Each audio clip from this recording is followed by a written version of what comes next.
बढ़ते आगे, देश में अगले साल यानी कि 2024 में लोकसभा चुनाव होने और ऐसे में बीजेपी से लेकर समूचा विपक्ष तैयारी में जुटा हुआ है। एक कहावत काफी प्रचलित है कि दिल्ली का रास्ता यूपी से होकर गुजरता है। इसका सीधा साफ मतलब यह है कि यूपी में लोकसभा की 80 सीटें हैं और इन पर जिस पार्टी का अधिक कब्जा होगा, सरकार बनाने में उसकी राह आसान हो जाएगी। बीते 2 लोकसभा चुनाव में यूपी में भाजपा का प्रदर्शन शानदार रहा, मगर 2019 में लोकसभा चुनाव में बीजेपी यहां 2014 के मुकाबले ज्यादा सीटें हारी है। इस बीच सत्ताधारी बीजेपी ने यूपी में दलित वोटों तक पहुंचने के लिए मास्टर प्लान तैयार कर लिया है। –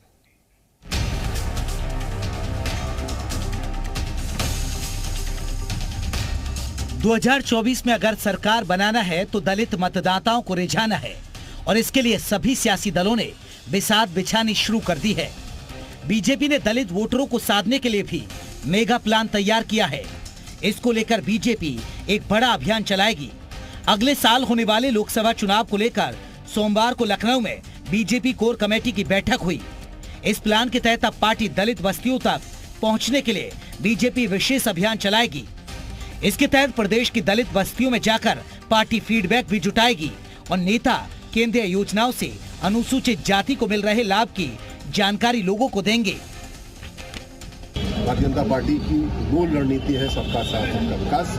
इसके तहत बहुत सारे काम हम लोग कर रहे हैं, जिसमें अभी आप देख रहे हैं कि हम लोग हर ऐसी बस्ती में जा रहे हैं जहाँ पे अनुसूचित समाज के बहन भाई रहते हैं और बस्तियाँ ऐसी जहाँ पे हमारे जरूरतमंद परिवार रहते हैं। सरकार के लिए ये शीर्ष प्राथमिकता है। गरीब कल्याण, गरीब विकास हमारी नंबर 1 प्राथमिकता है। लोकसभा चुनाव में उत्तर प्रदेश देश की दिशा तय करता है, क्योंकि सूबे में 80 लोकसभा सीटें हैं, लेकिन यूपी को साधने के लिए दलित वोटरों को साधना जरूरी है। और सियासी आंकड़े बताते हैं कि दलित वोटरों ने जिस सियासी दल का साथ दिया, सत्ता के सिंहासन पर वही सवार हुआ। एक ओर धर्म पर सियासत है तो दूसरी ओर जातीय समीकरण तैयार किए जा रहे हैं और सबके निशाने पर इस वक्त दलित वोटर हैं। मायावती यूपी में कमजोर हुई तो बीजेपी और एसपी ने दलित वोटरों को साधने के लिए कमर कस ली है। यूपी में दलित वोट लगभग 22% हैं। ये सबसे बड़ा वोट बैंक है। दलित वोट बीएसपी का वोट माना जाता रहा है, लेकिन बीजेपी ने मायावती के इस वोट बैंक में सेंध लगा दी है।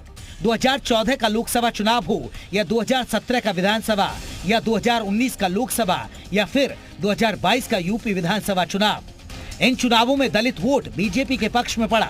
इससे बीजेपी को केंद्र और यूपी दोनों जगहों पर बड़ा फायदा मिला। अब बीजेपी 2024 के लिए भी दलित वोटरों को साधने में जुटी है। देखना यह होगा कि 2024 में दलित वोटर किस दल की नैया पार लगाएंगे। ब्यूरो रिपोर्ट, जी मीडिया।